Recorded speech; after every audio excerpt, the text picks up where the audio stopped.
मधुबनी में हुआ था, तो तेजस्वी यादव तो गए थे, उन्होंने चेक भी दिया था। यही तो मुद्दा है। अगर आप वहां गए तो यहां जाने में आपको क्या समस्या है? आखिर क्यों नहीं जा रहे हैं?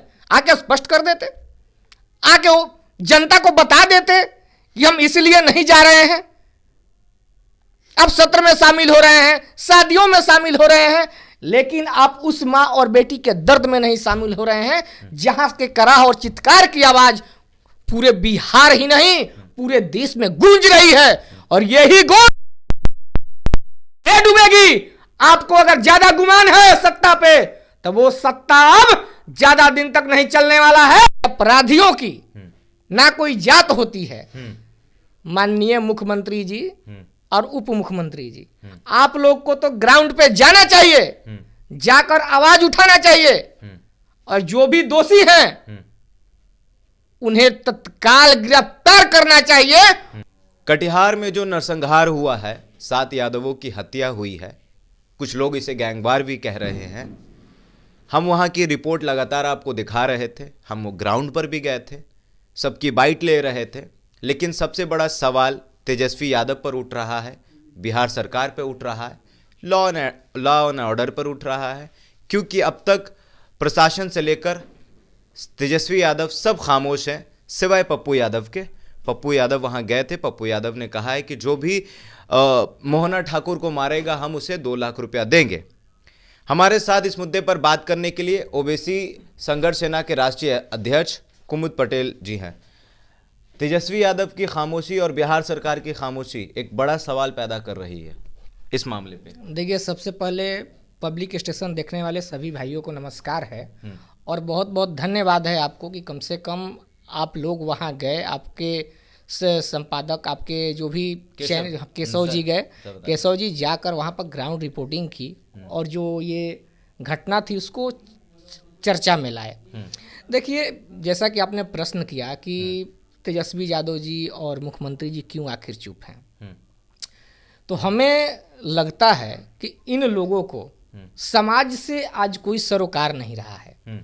देखिए, इतना बड़ा घटना हो जाना और उस घटना में एक व्यक्ति का बार बार नाम आना, कहीं ना कहीं ये दिशा उस तरफ इंगित करता है कि उन्हें लगता है कि अगर उस व्यक्ति की गिरफ्तारी हो जाती है तो जो हम लोग ए टू जेड का जो आवाज उठा रहे हैं, ए टू जेड की जो बात कर रहे हैं, वो कहीं ना कहीं उन्हें लगता है कि ये टूट जाएगा। तो मेरे कहने का मतलब स्पष्ट है कि अपराधियों की ना कोई जात होती है। माननीय मुख्यमंत्री जी और उप मुख्यमंत्री जी, आप लोग को तो ग्राउंड पे जाना चाहिए, जाकर आवाज उठाना चाहिए, और जो भी दोषी हैं उन्हें तत्काल गिरफ्तार करना चाहिए। क्या यादव समाज, कुर्मी समाज, कुशवाहा समाज, सभी अति पिछड़े भाई लोग क्या आपके केवल वोटर हैं? यही लगता है आपको? आने वाले समय में आपको बिहार के जो ओबीसी के लोग हैं वो बता देंगे। आप लोगों की जो चुप्पी है वो दिखाती है कि समाज के प्रति आप लोगों की क्या हमदर्दी है। साथ साथ हत्याएं होना और वो बेबस परिवार, रोती बिलखती मां, तड़पती और दर्द कौन देखेगा?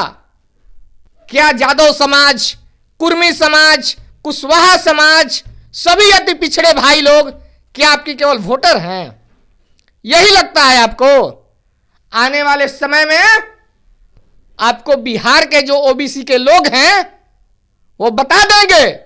आप लोगों की जो चुप्पी है वो दिखाती है कि समाज के प्रति आप लोगों की क्या हमदर्दी है। साथ साथ हत्याएं होना, उसके बाद पक्ष तो गया नहीं, विपक्ष में भी जो ओबीसी के नेता हैं उनमें से भी कोई व्यक्ति नहीं गए। मात्र बिहार का एक नेता पप्पू यादव गए, उसके लिए उनको सैल्यूट है। पप्पू यादव गए वहां दुख और दर्द को जाना और उनकी आवाज उन्होंने उठाया। लेकिन तेजस्वी यादव तो अब तक इस चीज़ पर कुछ नहीं बोले हैं, लेकिन रोहिणी आचार्य जो कि अभी कुछ दिन पहले लालू प्रसाद यादव को किडनी डोनेट करती हैं, वो फेसबुक पर आती हैं और कहती हैं कि ये बीजेपी का जंगल राज नहीं है, यहाँ कार्रवाई भी होगी और उन लोगों के साथ इंसाफ भी होगा। और दूसरी बात ये कह रही हैं कि ये कहीं ना कहीं विपक्ष का काम है। रोहिणी आचार्य लालू प्रसाद यादव की बेटी कह रही हैं।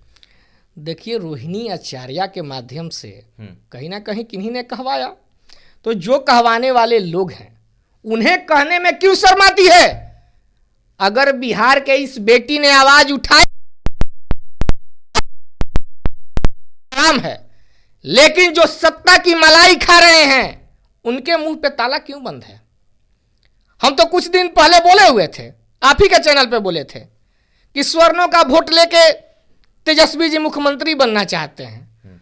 तो बहुत सारे हमारे यादव भाई लोग तरह तरह का कमेंट किए थे, अरे हम ओबीसी के बेटा हैं, आप सभी हमारे भाई हैं, कभी भी हम लोग लई यादव के वंशज रहे हैं, सरदार वल्लभ भाई पटेल के वंशज रहे हैं, साहू जी महाराज के वंशज रहे हैं, सम्राट अशोक के वंशज रहे हैं।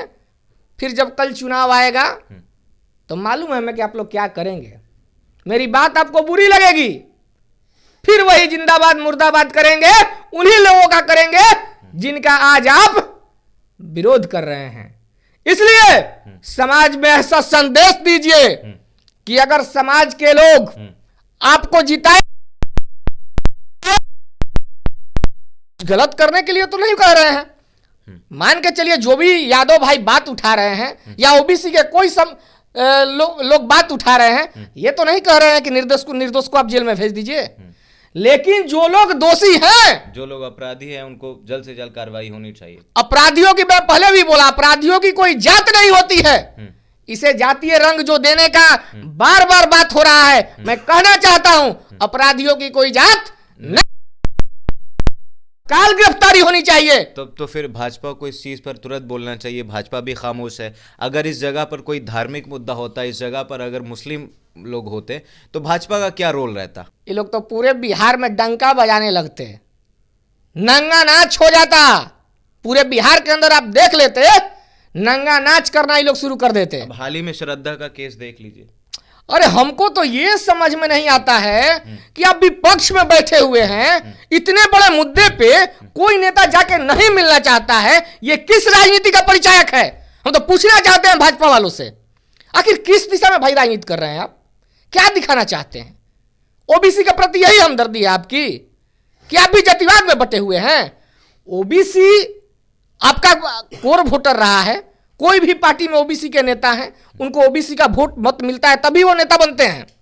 लेकिन आज आप क्यों नहीं बोल रहे हैं? किस दिशा की ओर बिहार की राजनीति जा रही है? जिस जाति के लोग मर रहे हैं, जिस जाति के साथ जाति हो रही है, उस जाति के नेता दौड़ने लग रहे हैं। कहां जा रहा है भाई बिहार का राजनीति?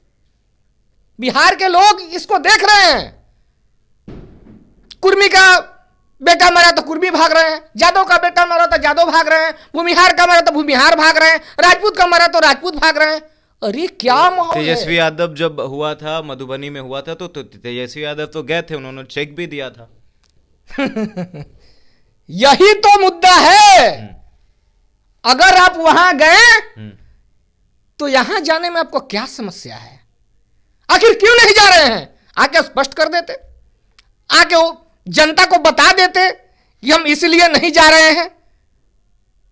अब सत्र में शामिल हो रहे हैं, शादियों में शामिल हो रहे हैं, लेकिन आप उस मां और बेटी के दर्द में नहीं शामिल हो रहे हैं जहां के कराह और चित्कार की आवाज पूरे बिहार ही नहीं पूरे देश में गूंज रही है। और यही गूंज डूबेगी। आपको अगर ज्यादा गुमान है सत्ता पे, तो वो सत्ता अब ज्यादा दिन तक नहीं चलने वाला है। ये दर्द अगर आप भूल जाते हैं और फिर जब चुनाव आता है और इस चीज़ का आप अगर सही जवाब नहीं देते हैं तो सेम चीज़ ये होता रहेगा। बहरहाल आपकी क्या प्रतिक्रिया हमारे कमेंट बॉक्स में ज़रूर बताइएगा। अगर आप हमारे फेसबुक पेज पर हैं तो लाइक करिए, अगर आप हमारे यूट्यूब चैनल पर हैं तो सब्सक्राइब करिए।